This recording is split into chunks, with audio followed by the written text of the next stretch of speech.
Assalamu alaikum and welcome back. Today we are going to have our lecture number 14.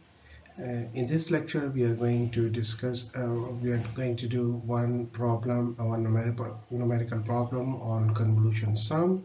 I'll give you some homework problems and we'll discuss also the convolution integral in this lectures. So let's start. We have a numerical example which is defined here. So the input signal is defined as alpha power n u of n, where alpha is between 0 and 1. So you understand, if something has value, if the base has value between 0 and 1, that means it will be exponentially decaying signal. Okay. And the other important thing about this one is that this signal is basically infinite signal, right? It has non-zero values from 0 up to infinity, right? At infinity it will become 0. So it has infinite non-zero values. The second signal we have is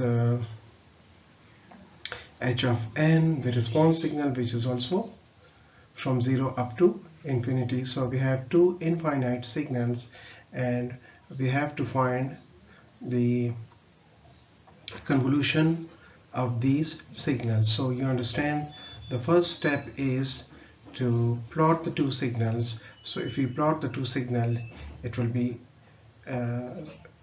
as shown on the next slide.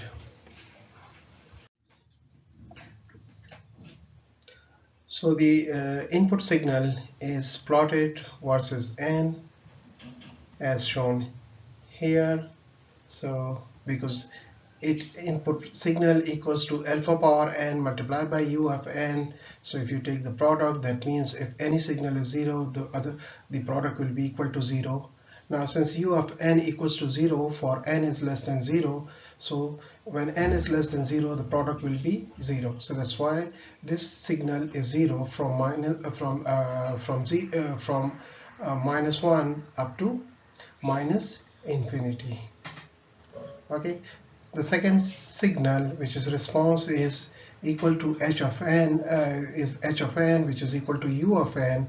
So u of n equals to 1 for when its argument, right? U of n is basically a step signal. So step signal equals to 1 when its argument is 0 or greater than 0.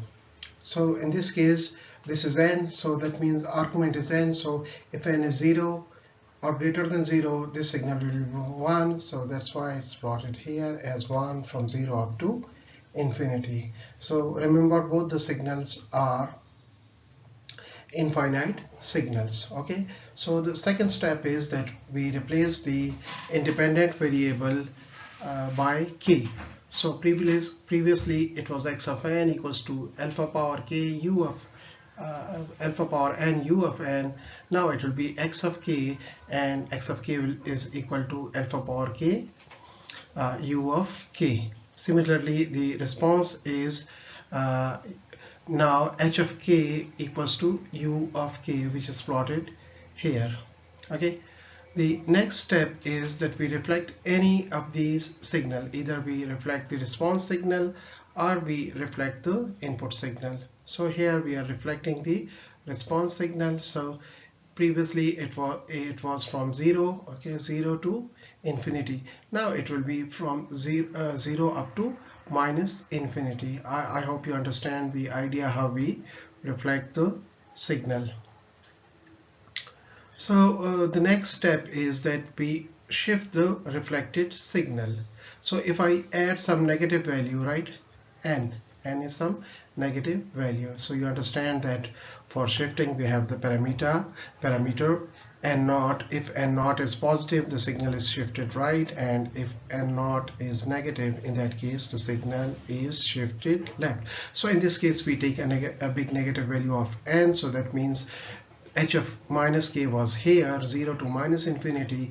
Now it is shifted by an amount of n, and now it is from n up to minus infinity. The signal equals to 1. So you notice that both the signals are now infinite length signal. Okay, so at this position, h of n minus k, okay, and x of k, right? So if I multiply both, in this case the product will result into 0, because the input signal x of k is non-zero from 0 up to infinity, but from at the negative side, right, of the index, this signal is 0, whereas this signal is non-zero, but still the product, you understand, the product will result into 0. So you understand the next step is that we shift the signal, right? We shift the signal this way, and then again multiply and sum. This is how we do the convolution. Okay, so if I shift, so I have plotted here that I have shifted the signal here, but still at this position the output signal will be 0, because there is no non-zero overlap, right? At n equals to 0, if I further move the signal, I hope you can imagine that at n equals to 0, this will be equal to, right? So the product will be equal to, that is x of k times the h of n minus k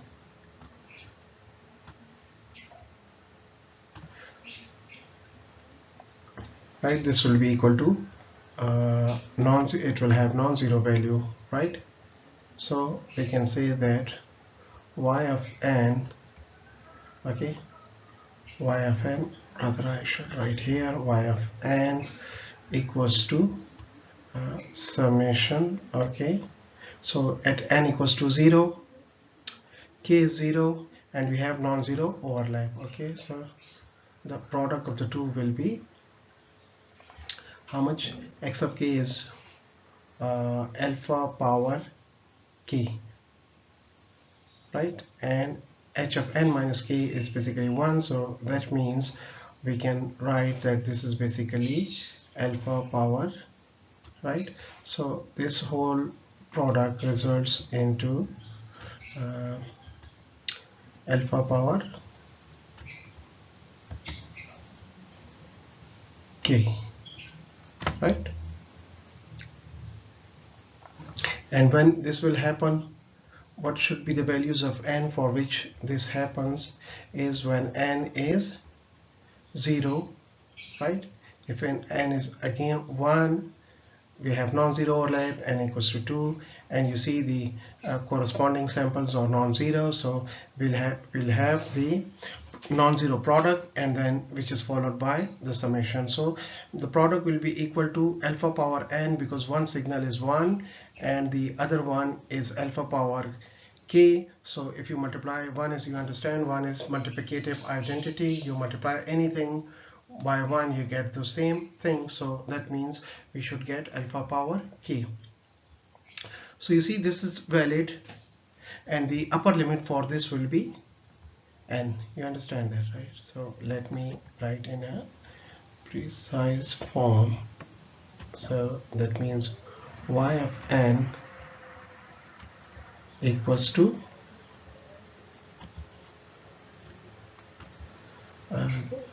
0, right? 0 when n is less than 0, because when n, this is n, when this is less than 0, this signal,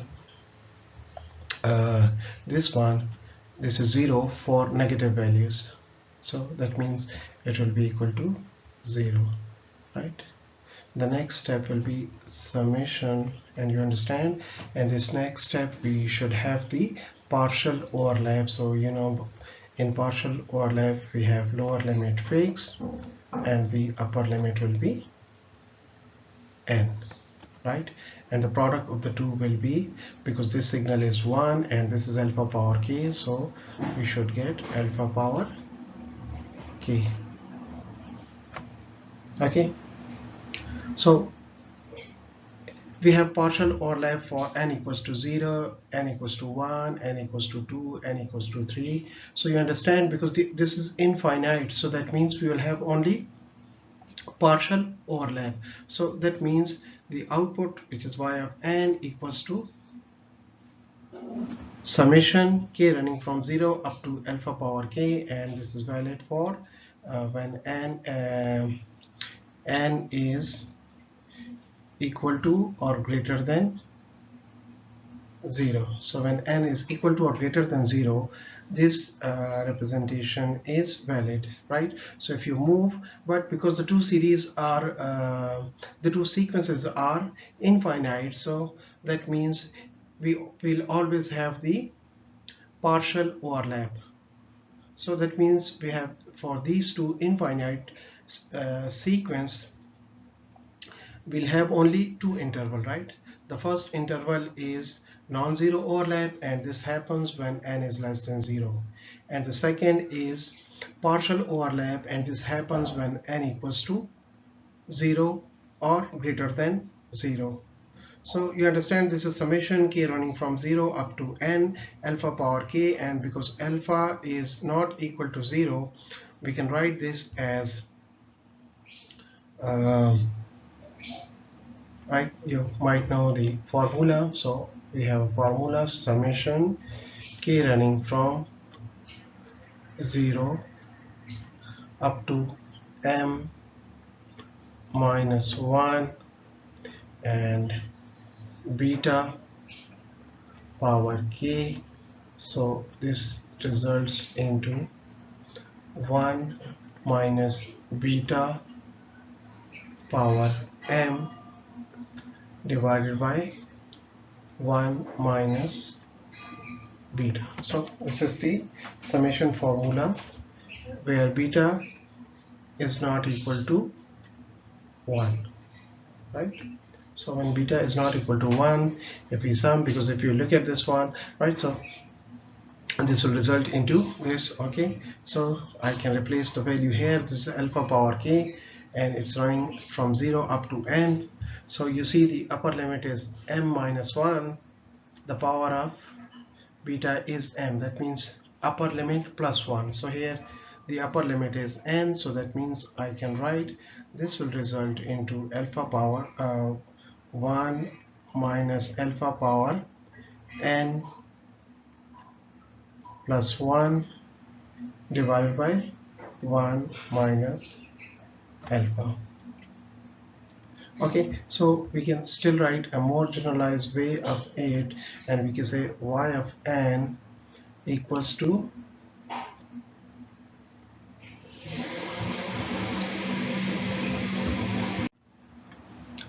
we can write y of n equals to 1 minus alpha power n plus 1 divided by 1 minus alpha, and if I multiply it here by a step function, so this step function emphasizes that this expression is valid only when n is equal to or greater than 0. For less than 0, u of n will be 0, and this will result into 0. So that means step function helps us in writing the signals in more compact form. Like here we have to write two lines, one line saying that y of n equals to 0 when n is less than 0, and the second line is that y of n equals to 1 minus alpha power n plus 1 upon 1 minus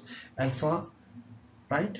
And for n is equal to or greater than 0. So you see we need to write two lines, right? Here one line is this one, and the second one is this one.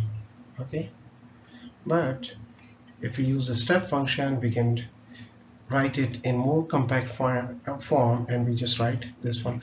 I hope this gives you the idea, right? So for the case of the infinite series, right, both the response and the input signal, so for this we see that we have only two intervals. The first interval is when y is less than 0, n is less than 0, and the second is when n is greater than or equal to 0. So we have partial overlap and we have zero overlap. So I think that's all for this topic. Here are some of the problems and I want you to go through them, right? So it will further clarify your concepts. So all of you must go through all of these problems, do it by yourself. So if you have any confusion, you can discuss in the live session.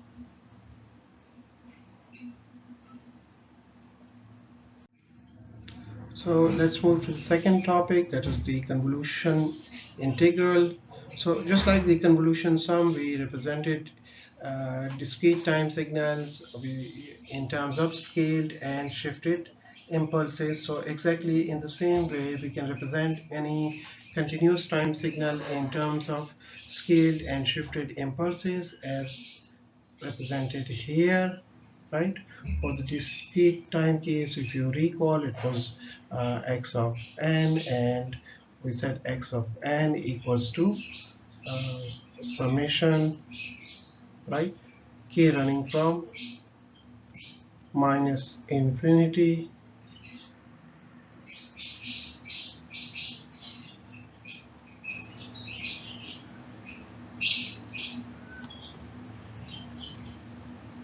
k running from minus infinity up to infinity, and it was x of k and impulse of n minus k, right?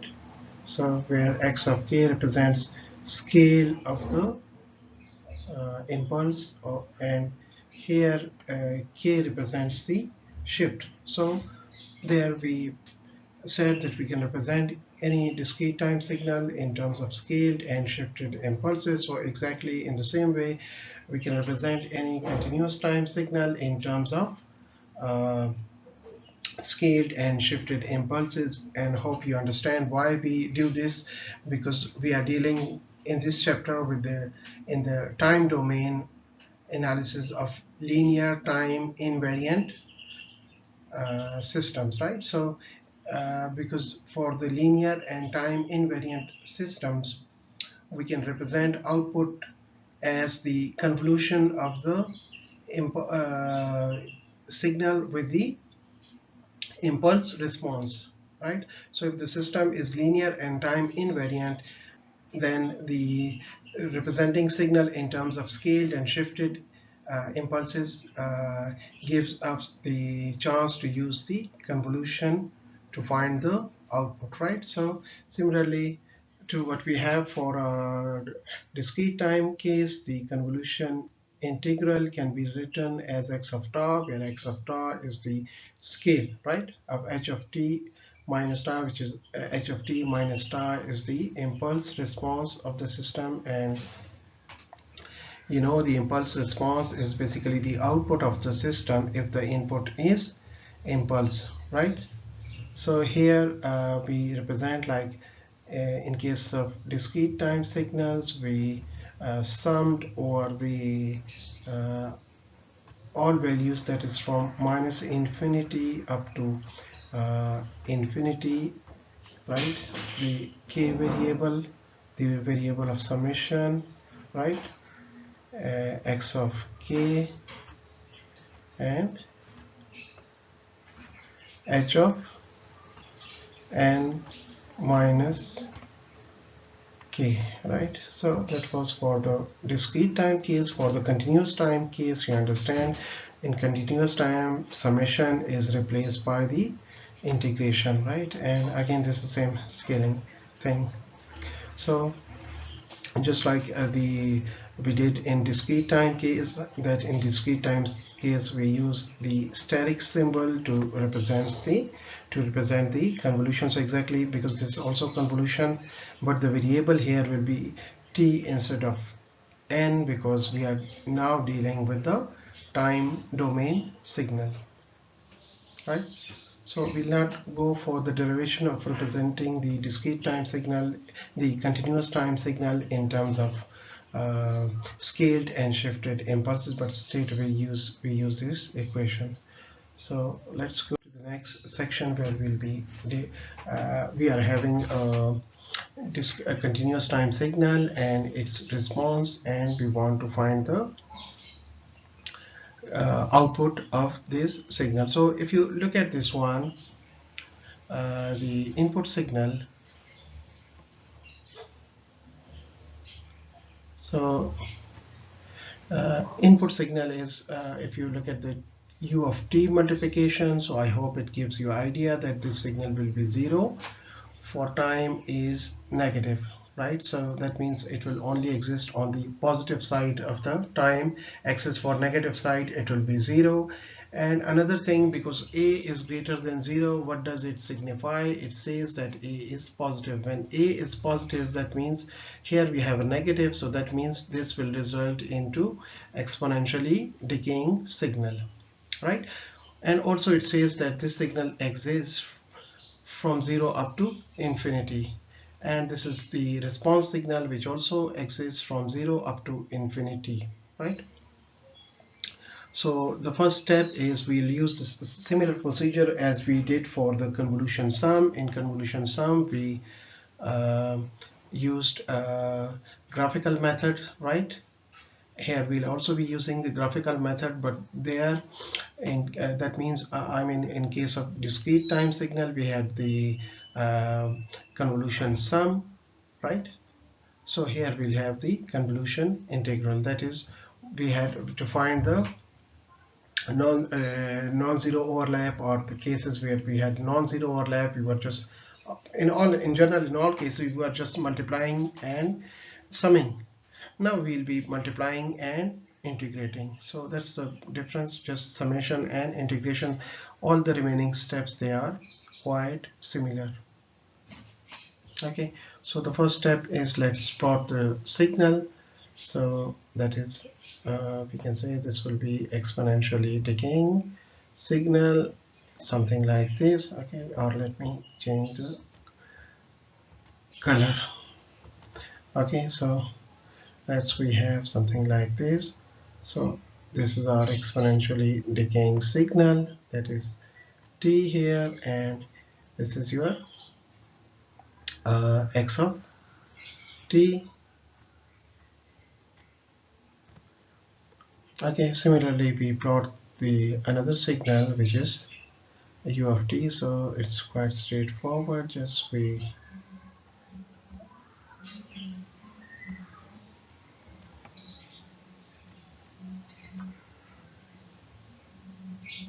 so this is for the response signal. So the response signal is something like this. So this is u of t, right, and this is u of t. So the next step is that we replace t by t by tau. Okay, here we'll be replacing t by tau. So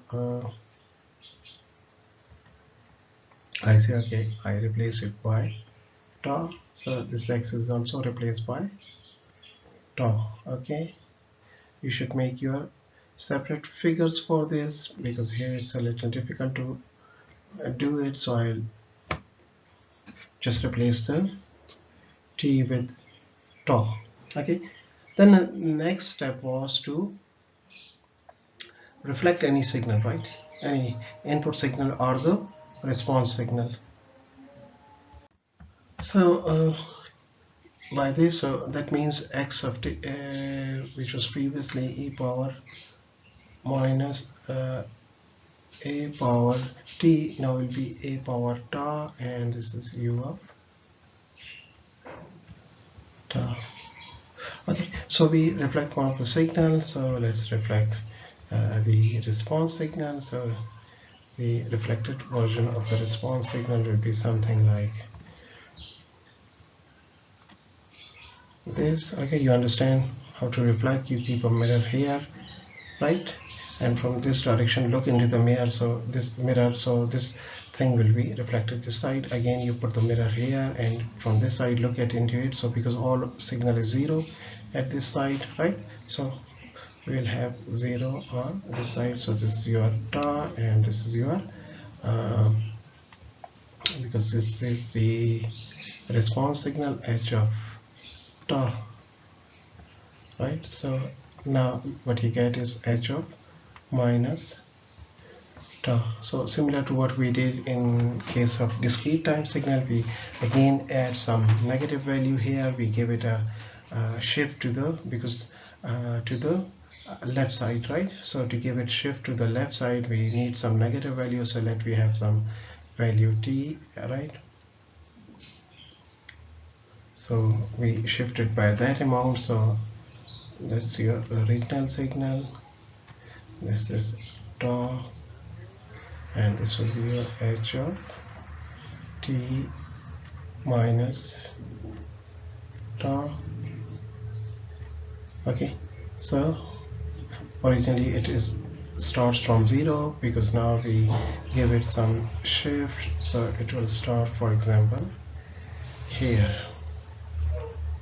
So from here up to infinity, the signal will be 1, and it's the point, it's t, because we have shifted the signal by amount of t, and which direction, positive direction or negative direction.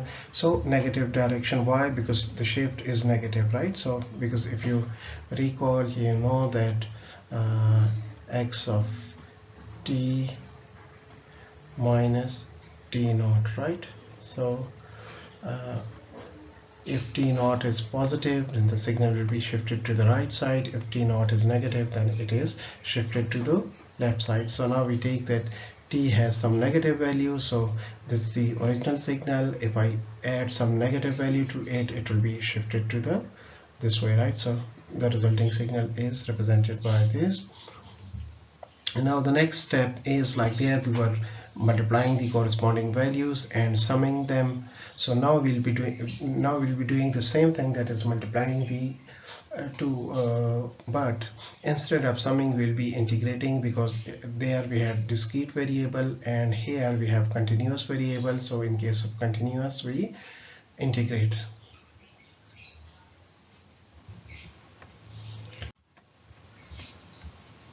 So if I plot the signal, right, so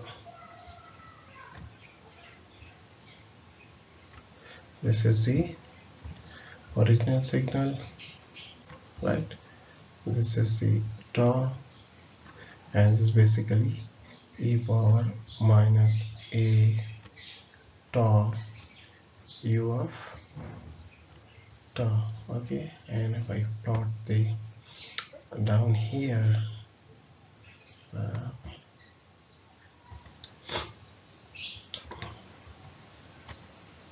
the shifted signal, so it will be something like this, right? So if I multiply the two, you understand that this signal, right, the signal above, this is 0. Okay, the red line shows. Okay, so this is 0. Okay, so when this is 0, the product of the two will be 0, and if they are 0, then no need to take the integration, because it will always be 0. Okay, so the similar approach is also followed here, that is we use the split the signals into the intervals in a similar way what we did for the discrete time case, right? So if I shift the signal here, here up to here, if I bring it here, so then the overlap will become non-zero. So that means I can say that y of t equals to 0 for t is less than, because you understand this is your t. So you understand this is 0, although this is tau axis, but if you look at the axis, these are positive values. So if t is this side, that means t has positive value. If t is here, that means t has a negative value. So y of t equals to 0 when t is less than 0. Okay, so what happens for y of t equals to 0 or greater, right? So if we have y of t 0 or greater, okay, I'll just erase this signal and plot again for the values when it is. So, or you can, right? So how do you do it? How you will be doing it is quite straightforward, that you plot the signal on the paper and then move the paper this side, right? So you might know where is non-zero overlap and where is zero overlap. Because I can't do it here, so I will just make different figures. So let me erase this one, okay, and I just say, okay, if I bring it here, so if the signal is here, you see there is non-zero overlap. Okay, so we have a non-zero overlap starting from 0, because at 0 this is non-zero and this is also non-zero. So if I keep moving this side, you will see that there is non-zero overlap. Okay, so that means we have the second interval here, and we can write y of t equals to, it will be equal to what? You understand, we are just taking the product. So in case of product, one is multiplicative identity, because this signal has value 1, right? This signal has value 1 and this has value e power minus a tau. So the product will be equal to e power minus a tau. So I can write it like e power minus a tau. Okay, and we have the integration now instead of summation. So it starts from 0, and if I move it here, right, so this is your t. Okay, so if I move it here, the t will be, right, you understand. I take a different color, and this color maybe. Okay, so if I move it here, now your t is at this point. Again, you see t is positive, right? If t is here, t is 0. If t is here, it has some positive value. So the product is non-zero. From where? From 0 up to t. You understand, right? So when the product is non-zero from 0 up to t, that means your upper limit will be t, similar to what we had for the discrete time case. So I want you to go through all the important points in the discrete time case, and you try to do all the numericals by yourself, so that you get clear idea. If you are clear there, then you'll be clear here. It will be very helpful for you. So it is the upper limit is t. Again, if I keep moving this one, you understand, because this is infinite signal, so the upper limit is still 0 t, and the lower limit will be this is your lower limit, right? Because at this point both the signals, this signal is non-zero. The non-zero of this signal starts from 0 and it goes up to infinity, the non-zero value. Okay, so that means we can say that it is 0 to t e power tau and d tau. Okay, so will we ever have a complete overlap? No, because you see, if I keep moving this one, right, so this extends up to infinity, minus infinity, so we'll never have the complete overlap like in the previous numerical on discrete time sequence, right? We had two discrete time infinite sequences, and the result and the convolution had two intervals, right? One was zero overlap or no overlap, and the second was the partial overlap, right? So you understand, when we have partial overlap, right? So if it's the first partial overlap, in case of first partial overlap, lower limit is fixed, which is this one, and the upper limit is this one. So that means again here we'll have only two intervals, right? And we can say this representation is valid from t equals to 0, t is greater than or equal to 0, and it stays valid, right? The upper limit is always, because if the signal is here, the upper limit is this one. If we come here, so again we have non-zero overlap from 0 up to t. So whether t is here, t is here, t is here. So hope this gives you idea, right? So let's take the integration of this. So when I take the integration of this, y of t will be equal to what? Right? So y of t if I take the integration, then y of t equals to integration of this will result into, you understand, for exponential case we get the same what we have, that is right a power t and divided by the coefficient of the variable of integrations here. Integration here, variable of integration is tau, so that means the we'll scale it by a factor of its coefficient, this one, right? And what are the limits? So the limits are 0 to t.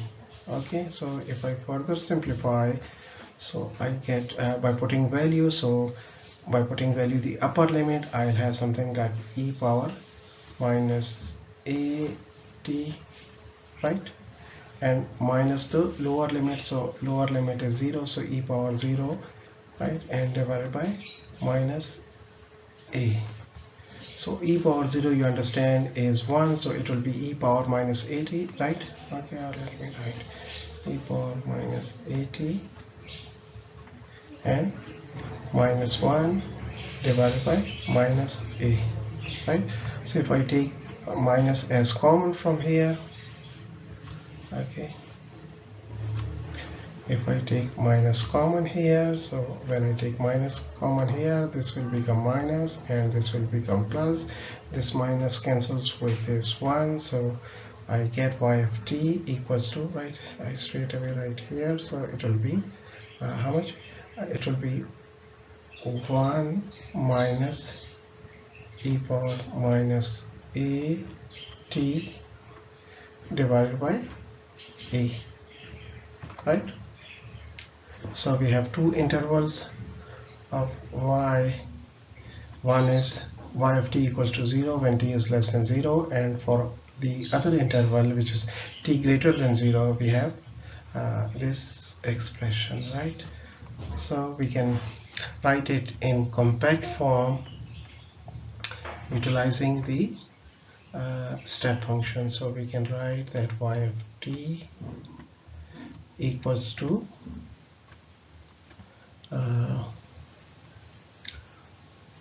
1 minus e power minus at divided by a into u of t.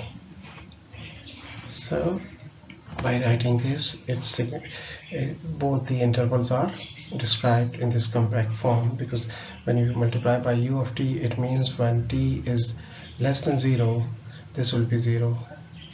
Okay, so I hope this gives you some idea.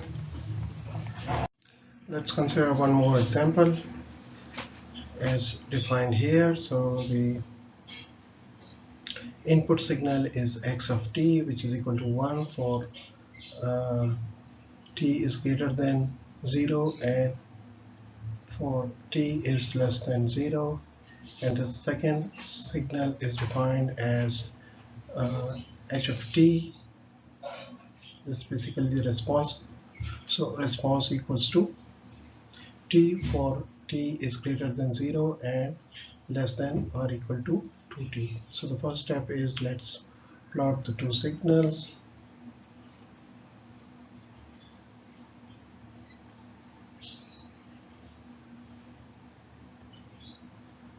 So let this be x of t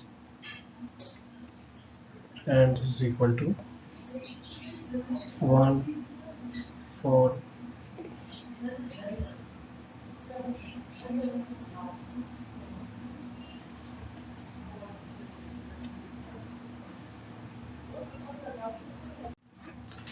so I have plotted the two signals. Okay, this point is, for example, t, right? So the first step is that we plot the two signals, then we replace the variable. So let's replace the variable. Okay, so this will be tau, so this will be h of tau, and h of tau will be equal to tau. Again here we replace by tau, so this will become at x of tau. Okay, the next step is reflect any one signal. So let's reflect this signal. So when I reflect it, I'll get something like this. This is your tau axis, and after reflection I'll shift it. Okay, so this is the reflected and shifted version of x of t, x of tau, which I obtain here. So you see that this signal is this is your 0. Okay, so when t has negative value, so it is here, and this signal is 0. You understand this side? Okay, so the product of this signal with this one will result into 0, and integration will result into 0. So we can write that y of t equals to 0. This is your first interval, and this 0 continues for what value of t? When t is less than 0, right? When t is less than 0, it will be here. But once t equals to 0, the signal will be t is less than 0. When I move the signal this way, okay, you understand, we in convolution we shift the signal. Okay, so I'll keep shifting it until I reach 0, right? So this t coincides with 0. At that point, this will be not, this signal is non-zero, and this signal is also non-zero. So when I multiply the two signals, you know that this signal equals to 1. So multiplication of 1 with this signal equals to tau. It will result into tau. So I get y of t equals to tau. Okay, and I'll integrate it. And what is the value? Okay, so t starts from 0, and if I keep moving this, so let me plot the signal here. So if I keep moving this signal to this side, right, at 0, this signal is non-zero, and this signal is also non-zero, so the product will be non-zero, and this relations continues up to t. When t reaches up to tau, capital T, right, up to capital T, it is, the product starts non-zero from 0 up to t. Okay, this is t. So once the value of t crosses this capital T, right, then this side will start moving away from here, right? So that means this signal will start to become 0, whereas this signal is non-zero. So that means we will have different representation. So that means we have a different interval. So the current interval is this one, and here we can say the values of t are t is equal to or greater than 0 up to t is equal to or less than capital T. Okay, so this is your second interval. Okay, so how to solve for this one? I leave it to you to go for the third, fourth, and fifth interval. So I just integrate it. When I integrate this with tau with respect to tau, I get tau square. Okay, and divided by 2, and the limits of integration will be 0 to t. So by putting the values when tau equals to t, so I get t square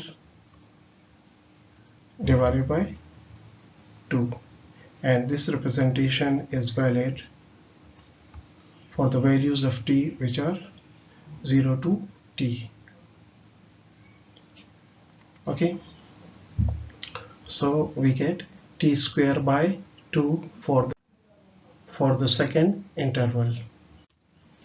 So after this range, we will have complete overlap, because this signal will completely overlap this signal, right?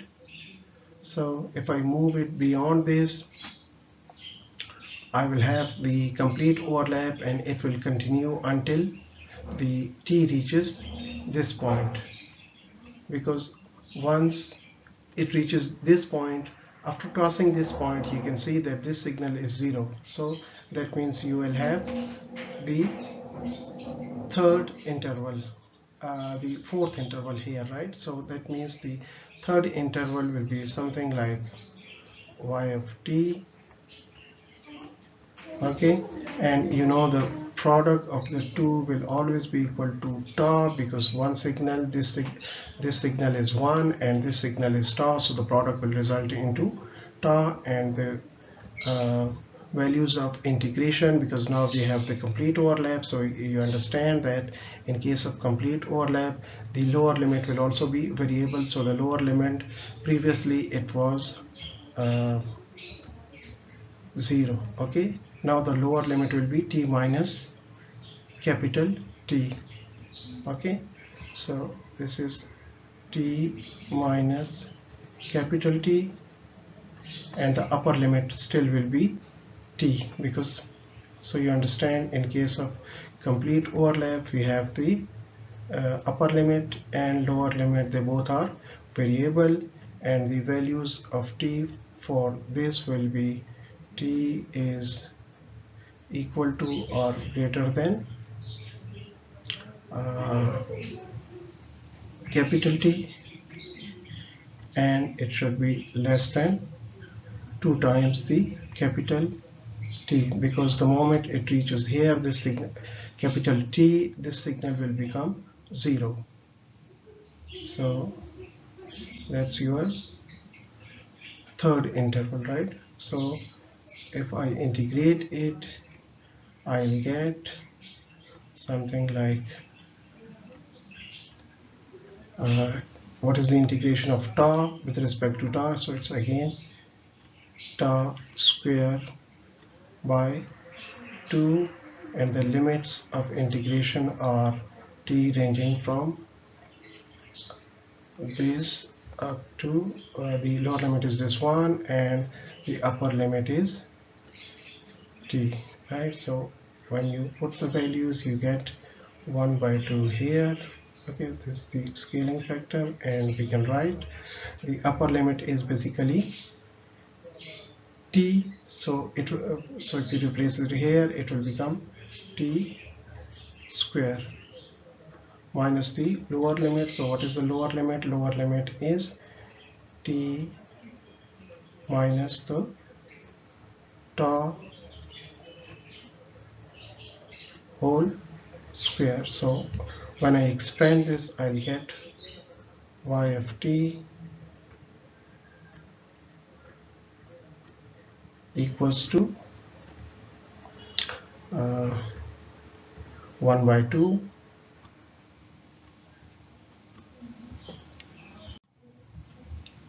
so we get this. Now I can write y of t here, so y of t equals to basically this will result into tau minus tau by 2, and this result t into tau, so not tau, capital T, because this is basically not tau, but in fact it's capital T, right? So that will be, this is capital T, okay? So that means if we get to cancel T into capital T, so I write capital T first and then followed by small t, and then I have minus, and this is capital T square, so it will be capital T square divided by 2. So this is the expression for t greater than or equal to capital T and less than 2 times the capital T. Okay, so in similar way you can go for the fourth and fifth interval, right? So you understand in the first interval we have zero overlap, which is shown here. We have zero overlap. For the second interval we have the overlap, non-zero overlap, and this is equal to t square by 2, and this range for t is equal to or greater than 0 and less than capital T. Okay, so that's your second interval. For the third interval we have this expression, so this is your third interval, right? So this is first, where we have no overlap, then we have the second, which is equal to this, then we have this one as third. In third interval we have the complete overlap. So you understand, if you have complete overlap, in that case the lower limit is variable and the upper limit is also variable, right? So once you move beyond 2t, then you see the upper limit will be fixed and it will be 2t, right? And the lower limit will be variable. So that shows the fourth interval, right? And in case of fifth interval, because this will cross this one, so in case of fifth interval we will have zero non-zero overlap. That means the convolution integral will be equal to 0 for the fifth interval. So I hope if you recall the intervals in the discrete time system, it's similar to what we have for the continuous time signal, and it will clear your concept. So I think that's all for today. I want you to go for to find by yourself the fourth and the fifth interval, right? And then write the generalized expression, right? So that will be something like y of t. Okay, this is equal to 0 for t is less than 0. Okay, then we have this is equal to t square by 2, and we have values of t, that is t is equal to or greater than 0 and up to capital T, up to this point. Up to this point we have the second interval. After the second interval we will have the complete overlap, so that will be the third interval, and in third interval we have the values y of t equals to capital T times the small t and minus capital T square divided by 2. Okay, and the values of t is equal to or greater than capital T and less than 2 times the capital T's, right? So similarly you go for the fourth one, fifth one, and that will result into the value of y of t. So I think that's all for today. See you in the next lecture.